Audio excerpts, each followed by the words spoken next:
Culpabilité incendiaire de Inger Kamelgard Madsen. Lu par Jake J. Mignani pour Saga Egmont. Culpabilité incendiaire.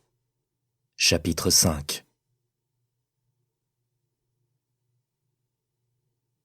La chaleur était insupportable, transformant sa peau en un amas de cloques suintantes et douloureuses. Elle fixa ses mains de ses yeux brûlants et vit ses tendons et ses os devenir apparents lorsque la peau qui les recouvrait se mit à fondre lentement. Elle entendit sa mère hurler, un hurlement qui transperça son cerveau bouillonnant. Ses jambes étaient immobiles, comme si elles avaient fusionné avec le sol. Puis, elle le vit. Vlad.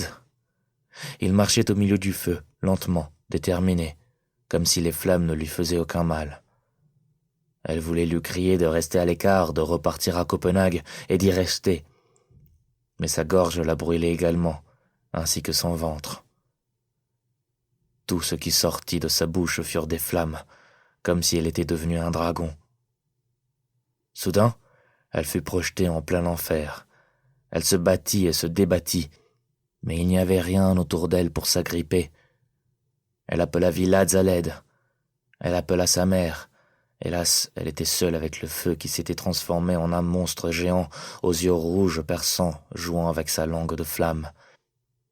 Il l'atteignit facilement et commença à la dévorer, morceau par morceau. Elle hurla. Liv se redressa d'un coup dans son lit. Le cri l'avait réveillée. De la sueur recouvrait son front et quand elle essaya de chasser le rêve de son esprit, elle se rendit compte que ses mains aussi étaient trempées. De l'autre côté de la fenêtre, il faisait nuit, et les numéros rouges du radio-réveil indiquaient 1h35. Doucement, elle reprit le contrôle de sa respiration. C'était juste un rêve, même s'il avait eu l'air vraiment réel. Les cauchemars avaient recommencé. C'était lui le responsable, Johan Boge.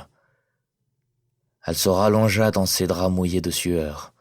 Sa couverture était par terre, mais elle avait chaud. Alors, elle l'y laissa. Elle fixa le plafond, horrifiée et effrayée à l'idée que le cauchemar revienne si elle fermait les yeux. Elle s'aperçut qu'elle s'était finalement rendormie quand la sonnerie du réveil la réveilla. Elle lutta pour s'asseoir et faillit glisser sur la couverture en se mettant debout. Le réveil était installé sur une étagère de l'autre côté de la pièce. Elle devait donc se lever à chaque fois pour l'éteindre. Sinon, elle pouvait aussi l'ignorer et continuer à dormir. Pourquoi l'avait-elle fait sonner si tôt? Elle ne travaillait pas aujourd'hui, réalisa-t-elle tout à coup. Elle avait rendez-vous pour une prise de sang à l'hôpital à 12h30. Elle avait donc largement le temps. Soudain, elle eut très froid. Elle ne portait que ses sous-vêtements. Elle avait retiré sa chemise de nuit pendant son cauchemar, car elle était trempée de sueur. Une douche était plus que nécessaire. Elle pouvait sentir sa propre odeur.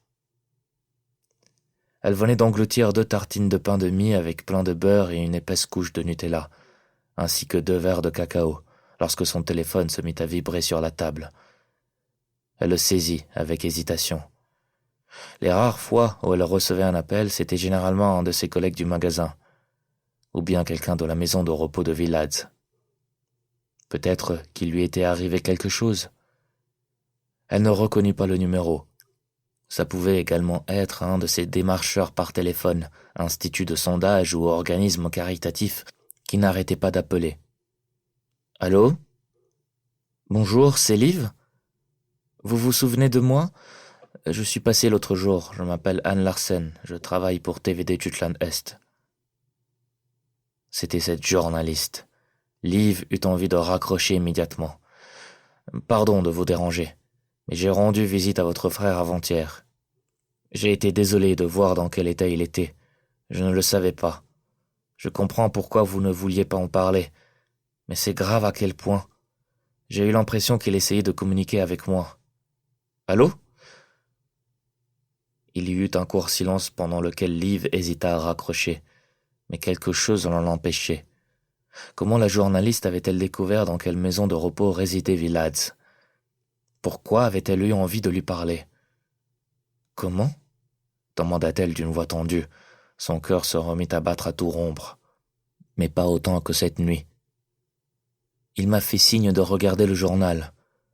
Je crois que c'était pour me montrer Johan Boge. Je sais que vous le connaissiez, Liv. C'était le petit ami de votre mère. Son petit ami? Liv se retint de vomir. Sa mère n'avait pas de petit ami. Nous espérons que vous avez apprécié cet aperçu. Pour continuer à écouter ce livre audio sur Google Play Livres, utilisez le lien dans la description de la vidéo.